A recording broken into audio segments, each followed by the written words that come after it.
Welcome everybody. I'm going to introduce Phil in a minute, and I also just want to say a few words to put his talk in context for you. Associate Professor Philip Lawn is a renowned ecological economist and an author and editor of 8 books on sustainable development and the steady state economy. His most recent book was Resolving the Climate Change Crisis, the Ecological Economics of Climate Change, which I can recommend instantly. He has also written 55 journal articles and more than 40 book chapters. He is currently a research scholar at the Global Institute for Sustainable Development, a senior research fellow with the Centre of Full Employment and Equity at the University of Newcastle, and a member of the South Australian Wakefield Futures Group. He is a pioneer of the Genuine Progress Indicator, or GPI, which is a superior indicator of social well-being to the gross domestic product. The full title of his talk this afternoon is How an Understanding of Modern Monetary Theory, by revealing the full extent of a central government's policy options, can help bring about ecological sustainability in an equitable manner. Modern monetary theory, or MMT for short, for those who aren't familiar with it, is an economic theory that says that federal governments, which are monopoly issuers of their currency with a floating exchange rate, can never become insolvent in their own currency. At its core, it is a description of how our modern monetary systems work, but it also leads to policy recommendations such as a job guarantee. MMT is currently making inroads into established economic thinking, because for one thing, its predictions fit the evidence much better than orthodox economics. It also has innovative policy prescriptions much better suited to the times we now find ourselves in, with our stagnant economies, growing unemployment, high inequality and poor wage growth. All of these, of course, being resistant to orthodox economic policy. However, MMT is not inherently ecological in its perspective. Most MMT economists tend to put the economy first and treat ecological considerations as an add-on to policy. Ecological economists, in contrast, recognise that the economy is a purely human construct devised to serve social ends, or it should be, and that society is wholly embedded in our planetary ecosystem. And as is becoming increasingly apparent, our planetary ecosystem has limits and boundaries on what is sustainable for a benign environment for humans and other species to live in. There are quite a few ecological economists now, though they are still unfortunately in the minority. Their insights are many and helpful. However, most of them have yet to embrace an MMT understanding of government finances. Phil is one of the few, if not the only, ecological economist in the world who embraces the MMT framework and uses it in his analysis. I believe this synthesis is an important tool in our ability to tackle the economic, social and environmental problems which face us. Phil is uniquely qualified to talk to us about how this would work in practice, so I hope you'll join me in making him very welcome today.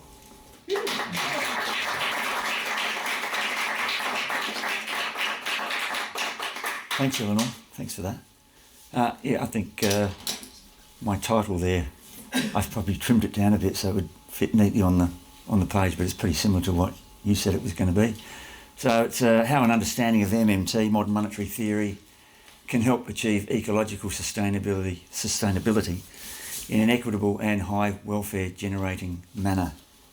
And I've chosen this title fairly carefully because there's been quite a bit of debate about whether MMT can help us establish an economy consistent with ecological limits, that is an ecologically sustainable economy, because there are some people who are claiming that MMT is only useful for promoting a growth-based economy.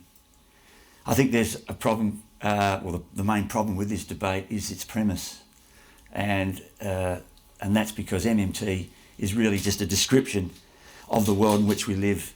It is not something to be applied. You don't apply MMT. It's not prescriptive.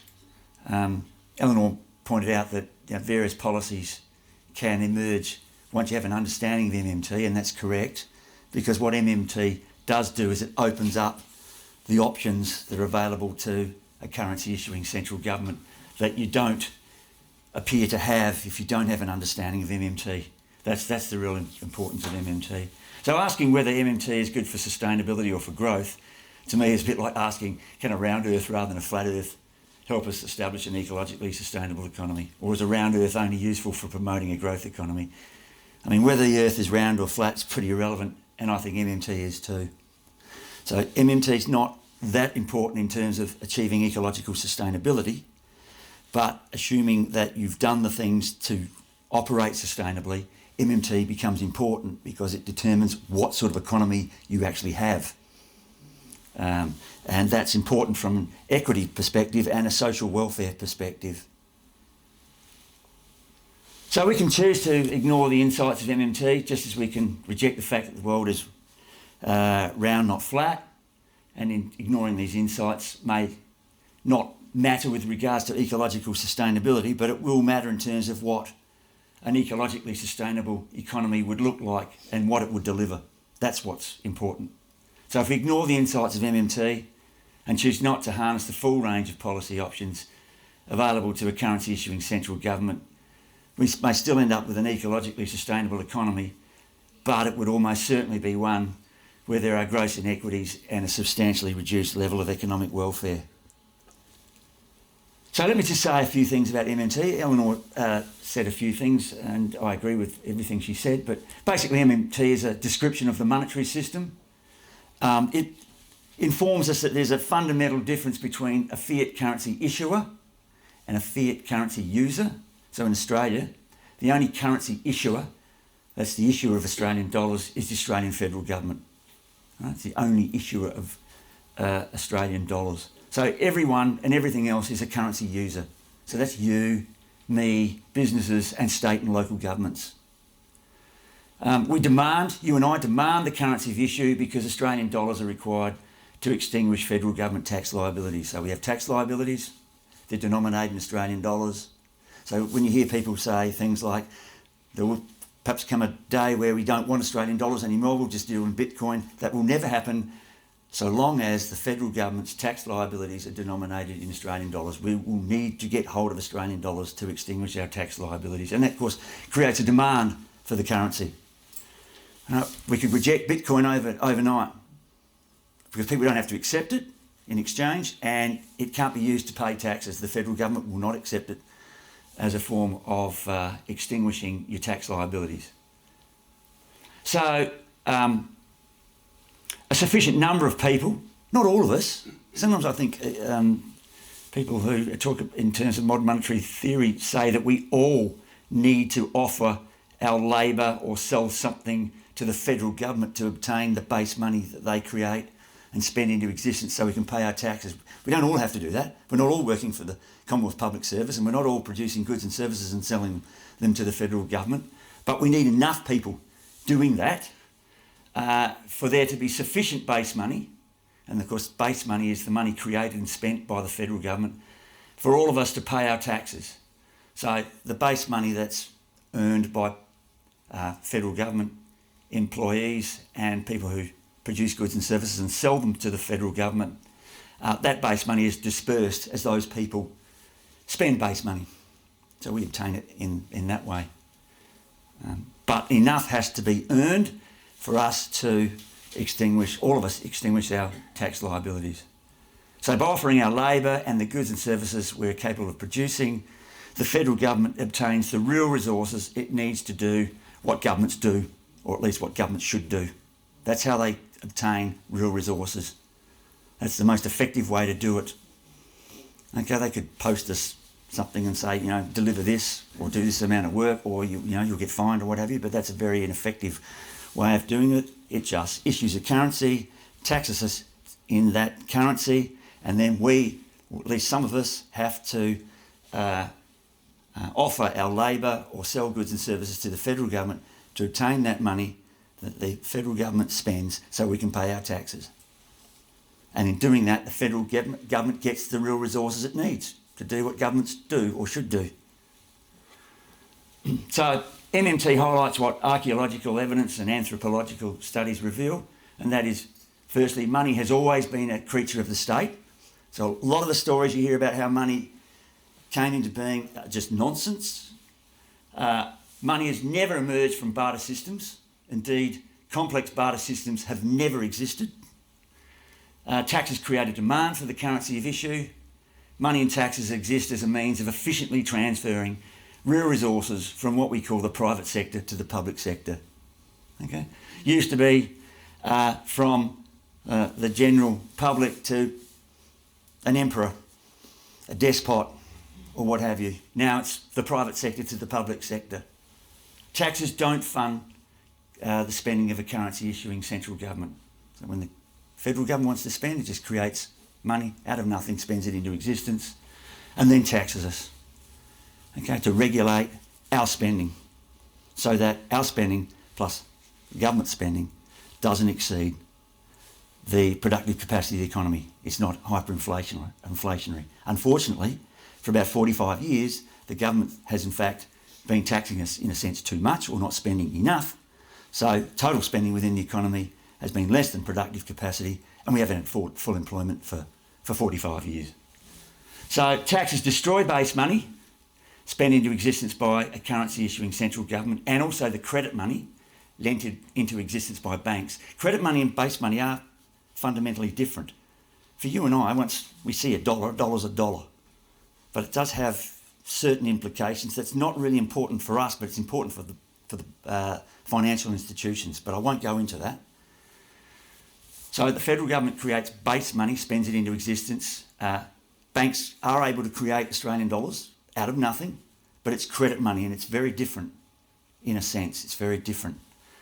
And I won't go into that unless someone asks me a question about that later on. Taxes enable a currency issuing central government to regulate non-government spending. So that enables a currency issuing central government to ensure total spending within the economy does not exceed the economy's productive capacity. In other words, it enables a currency issuing central government to use taxes to prevent hyperinflation. Right? The government can use taxes to alter our behaviour. If it doesn't want people to smoke as much, it can increase taxes on cigarettes, on alcohol. That doesn't necessarily mean that people will reduce their smoking or what have you, but it's a way of changing people's behaviour. A carbon tax to try and move people away from high carbon intensive goods and services. But from a macroeconomic perspective, taxes really only exist as a means of controlling inflation, so that when the government obtains the real resources it needs to do various things, it's competing with us for those resources. It just doesn't get its hands on it because it wants it, it's competing with us. But one way it can reduce its competition with us for those real resources is that it reduces our capacity to purchase those real resources, and it does that by taxing us. So if the government spent but didn't tax, then we'd have hyperinflation, right? Because the total demand for real resources would far exceed productive capacity. So how does it limit that and still spend what it wants to spend? It taxes us. That reduces our spending power sufficiently so that our spending plus their spending doesn't exceed the productive capacity economy. It's not inflationary. It doesn't finance, it's not required for the federal government to finance its spending. That's very different to state and local governments, of course. So the ability of a currency issuing central government to create base money at will and spend it into existence means a currency issuing central government can always use its fiscal capacity to mobilise idle real resources, so long as the payments to obtain the resources are denominated in the currency that it issues. Right? So if there's a resource available, not necessarily in Australia, but somewhere in the world, and you have to pay Japanese yen for it, Australian federal government can't create the Japanese yen it can convert the Australian dollars into Japanese yen, but that can then have implications for exchange rates and so forth. And I won't go into that. But basically, if there's an idle resource in Australia and to obtain it, you simply need to pay whatever it takes to acquire it in Australian dollars. The federal government has no problem obtaining it. So no available resource need go unused, which matters, of course, if the unused resource is a human being wanting work. Probably not so important if the unused resource is a hammer. Okay? Hammers don't have psychological problems. Human beings can have psychological problems, which arises because of unemployment, one of the biggest causes of mental illness and homelessness and so forth. So a currency issuing central government can always use its fiscal capacity to achieve and maintain full employment. and one of the policy mechanisms for doing that that's been suggested by modern monetary theorists is the job guarantee. I won't go into that in any great detail, but I might come back to that later on. So if in helping a nation achieve its goals, the currency issuing central government spends more than it taxes, what I like to call a fiscal injection, big deal. A fiscal injection, aka budget deficit, so that's what most people refer to. I don't use the term budget deficit. It's a fiscal injection, because when the government runs a so-called budget deficit, it's injecting more money into the economy through its own spending than it's destroying through taxation. Right? Federal government taxes just destroy money permanently, gone forever, never to be seen again. So a fiscal injection, aka budget deficit. So I prefer fiscal injection, or the other term I like is non-government surplus, because it creates a surplus for us. If it's injecting more money in the economy through its spending than it's destroying, then that's ending up in our bank accounts. Does not reduce a currency issuing central government's ability to spend. So if a government runs, or currency issuing central government runs a budget deficit, it doesn't reduce its ability to spend, meaning that a budget surplus doesn't increase its capacity to spend. So from the perspective of a currency issuing central government, the question is never how do we finance project X, but how do we resource project X? That's the thing that matters. Are there the resources? Are the resources available to do that? And if there are not, that basically means you've got a fully employed economy. So for 45 years, or at least in terms of labour, not necessarily talking about natural resources. In fact, we use natural resources probably beyond what is sustainable, but at least in terms of human labour, there's for 45 years been idle labour that could be used by the federal government to undertake certain activities. So that hasn't been a problem. So it's, I say to some people, I've got a friend who works fairly high up in state treasury, and I always say to him that probably, I'm sure it's still a complex job, but in some ways one aspect of his or her job is probably the easiest in Australia, and that's the federal treasurer. The federal treasurer, in a way, has one of the easiest jobs in. The hard part is this, getting the resources and where the resources should be used. But financing it, it's not a problem at all. It's a problem for you and I, to some extent, but it's not a problem for the federal treasurer. Probably the toughest job in Australia is being a state treasurer, because they've got all these constitutional responsibilities and they're not a currency issuer. All right, so they rely very much on handouts from the federal government. So budget deficits, so-called budget deficits, can be a problem for state governments, although the federal government can overcome that problem in the same way it overcomes budget deficits for millions of Australians, pensioners. My grandmother ran a budget deficit for 30-something years. It wasn't a problem because the federal government financed it. Well, the federal government can finance state and local government budget deficits. So when they meet, all the heads of government and so forth, state government say, well, we really need to run a deficit of this size, and the federal government say, well, okay, we'll give you the money. So you can do no more than that, but yes, you can run a deficit. So that shouldn't be a problem for state governments. It's a problem because the federal government, of course, doesn't often hand the state governments the money that they need to be able to access the resources to fund or to resource, really that's the key thing, resource hospitals, schools, universities, or the universities are basically the responsibility of the federal government. So what is it that we have to sustain? So the economy is a provisioning system. It provides goods and services to satisfy our needs and wants, our ends. The economy also provides opportunities to engage in fulfilling and socially inclusive endeavour. So it's not just about goods and services, such as meaningful employment and the production and maintenance of necessary, desired and beautiful, pleasurable things. So the economy and the goods it generates are the means to our ends. They are never the ends in themselves. So often, you see whether they be economists, politicians, even non-economists, non-politicians, talk about GDP as if it's an end in itself. GDP is always a means to an end. So if society has various ends and we achieve those ends and GDP falls, big deal. Doesn't matter, we've achieved our ends. GDP may have to grow. For a very, very impoverished country, GDP may have to grow to achieve various ends. But in a wealthy country like Australia, you could argue that GDP doesn't have to grow to achieve our ends. It's got a lot to do with the way in which GDP is distributed, which I'll come back to later on. So to ensure the ongoing achievement of our ends or goals, the economy as a provisioning system needs to be sustained. So we need to sustain the economy and its ability to provision goods and services to the level required to satisfy various ends. Of course, the economy doesn't provide everything.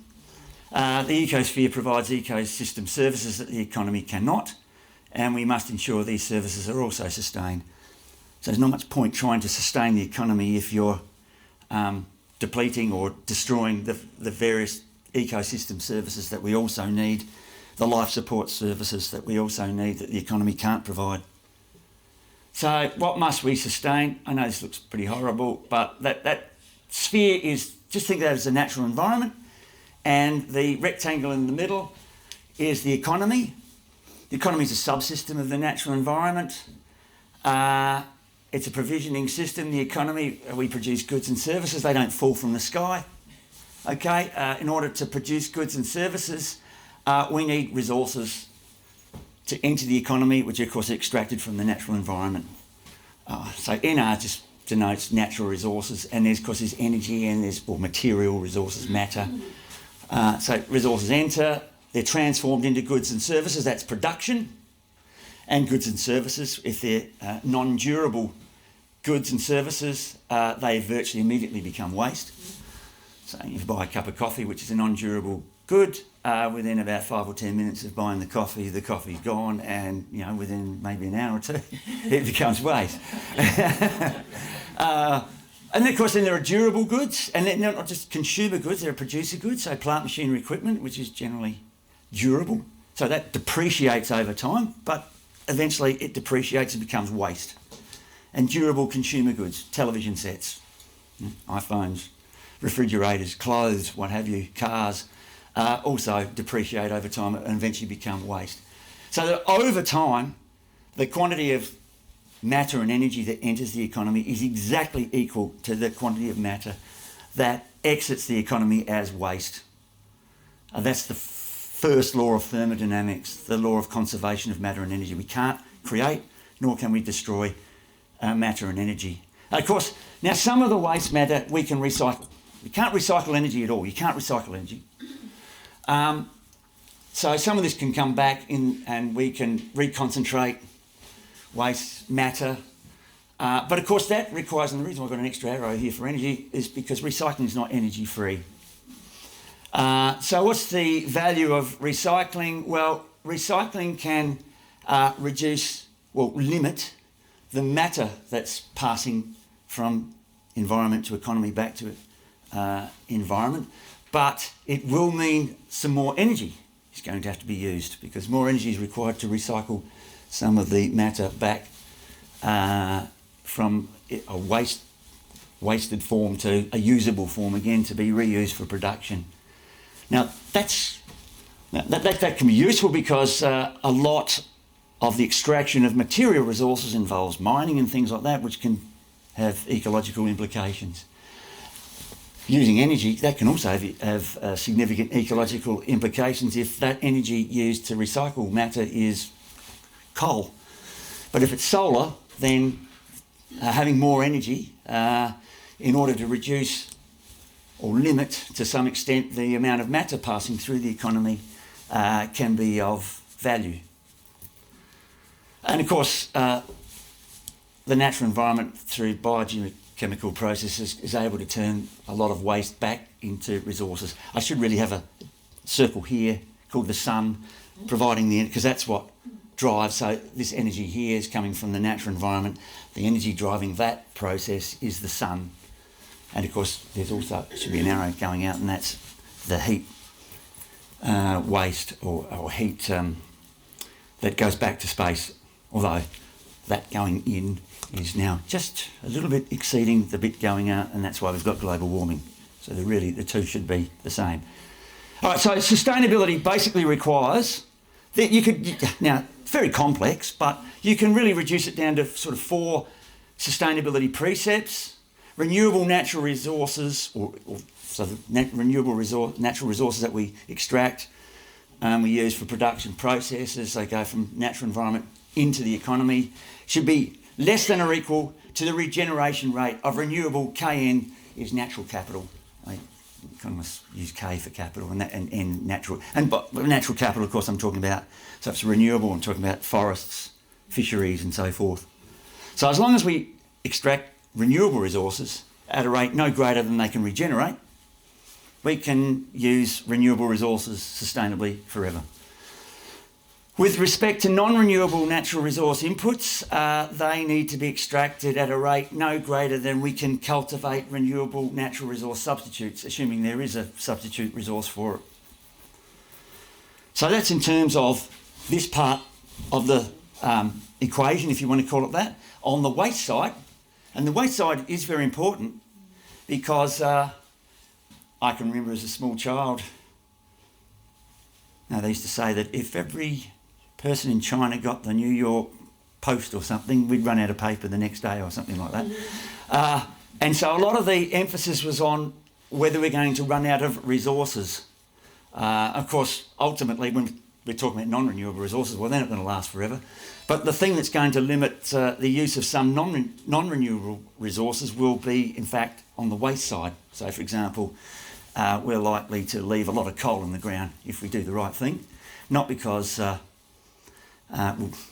it won't be able to access it. It's just that, of course, burning coal releases CO2 into the atmosphere, and so it's going to be on the waste side that we're going to have to limit our use of coal, not our ability to access coal. So we need to ensure that the rate at which waste is generated is no greater than the waste assimilative capacity of the ecosphere. And obviously, in terms of climate change, we're violating that particular, globally, that sustainability precept, because we're one form of waste, CO2. We're generating that faster than the natural environment can assimilate CO2, and so the stock of CO2 and other greenhouse gas in the atmosphere is rising, and that's warming the planet. And as I said before, the economy is not the only thing that provides useful services for us. It's critical ecosystems, so we need to maintain or preserve sufficient ecosystems to maintain critical ecosystem services. There's a well-known ecologist who's argued that we need to preserve at least 25% of the world's ecosystems to maintain critical ecosystems at the very minimum. He in fact has suggested it's probably more like 40 or 50%, but certainly nothing less than 25% of the world's ecosystems need to be preserved rather than be exploited. So what must we sustain? Okay, we are operating unsustainably in the long run. If any one of those 4 sustainability precepts is violated. I say long run because you can violate all of them in the short run, which we're doing globally. We're basically doing that in all 4 cases. And you can grow the economy, but you can't keep doing it. Okay, there comes a point in time where that no longer becomes possible, and so whether we like it or not, we're likely to, if we're operating unsustainably, and as I said, you only have to violate one of those 4 precepts to be operating unsustainably. We're likely to see GDP fall and start to collapse, whether we like it or not. Now, I know there's a bit of controversy about this indicator called ecological footprint. I'm going to talk in terms of it. There are some shortcomings of the ecological footprint, but I think it's a useful concept. And in some ways, it encapsulates those 4 aspects that I've talked about. So more generally, unsustainability occurs if ecological footprint, which is our demands on the natural environment, exceed the biocapacity of the planet or the natural environment. So if our demands, our ecological footprint, are greater than what the natural environment can supply on a sustainable basis, then we're operating unsustainably. And globally, so if I call the ecological footprint F and biocapacity B, the global footprint is 1.7 times global biocapacity. So the global economy is 70% larger than what the Earth can ecologically sustain. So I've got a figure here. The that sort of browny orangey line, I don't know where you, so it looks brown or orange.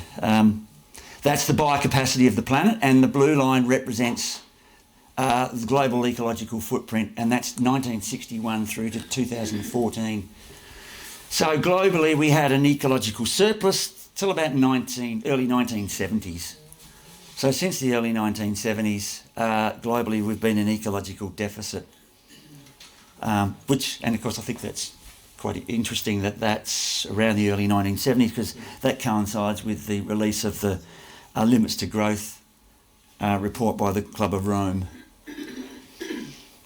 Yeah, so the global footprint first exceeded global biocapacity around the early 1970s, ironically about the time Limits to Growth appeared.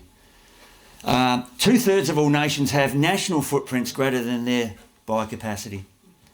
So most countries will need to reduce their rate of natural resource use and waste generation to again operate sustainably. So most countries, so if this diagram of the economy, that represented a national economy, 2/3 of all nations have a rate of throughput, that's input of resources, output of waste, which exceeds the capacity of the natural environment to sustain that in the long run. And globally, well, if that was the global economy, that rate of throughput is also unsustainable.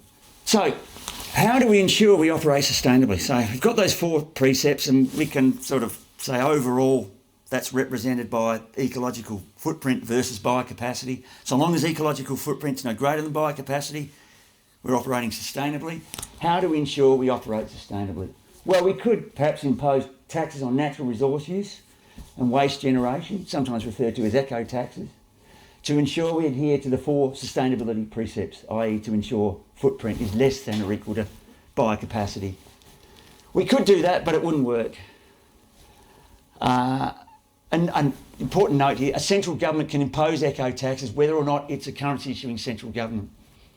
So it can impose eco-taxes, a central government, irrespective of whether it's a currency issuing central government. So Italy, the Italian government could do it, even though it's not a currency issuing central government, it's a currency using central government, because it uses a regional currency called the euro. It doesn't use a national currency once called the lira. That's not to say eco-taxes wouldn't have some impact, but what eco-taxes really do is they help reduce the resource intensity and waste intensity of GDP. Okay, they help increase the technical efficiency of production. So what do I mean by resource intensity and waste intensity of GDP? I mean that eco-taxes would help reduce the quantity of resources that would be required to produce $1 worth of GDP, and would help to reduce the quantity of waste generated for every $1 of GDP produced.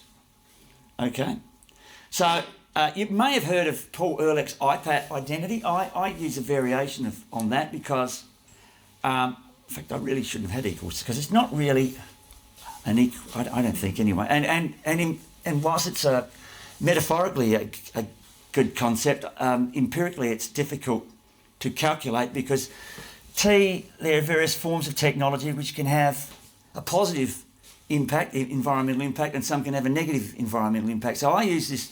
I've come up with this thing called FPAR. And the other thing too, impact depends, of course, in my opinion, not just on the footprint, but footprint relative to biocapacity. So you could have 2 countries, same footprint, but the impact is greater in one country because it has a smaller biocapacity.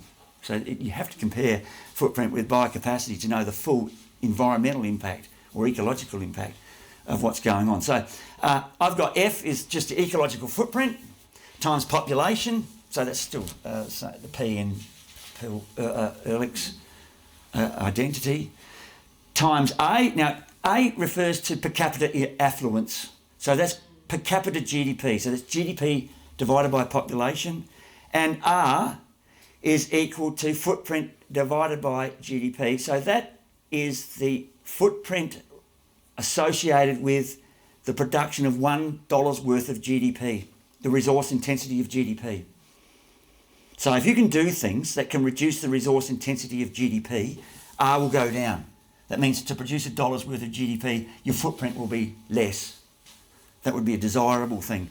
And obviously, in terms of footprint, an increase in A will increase F.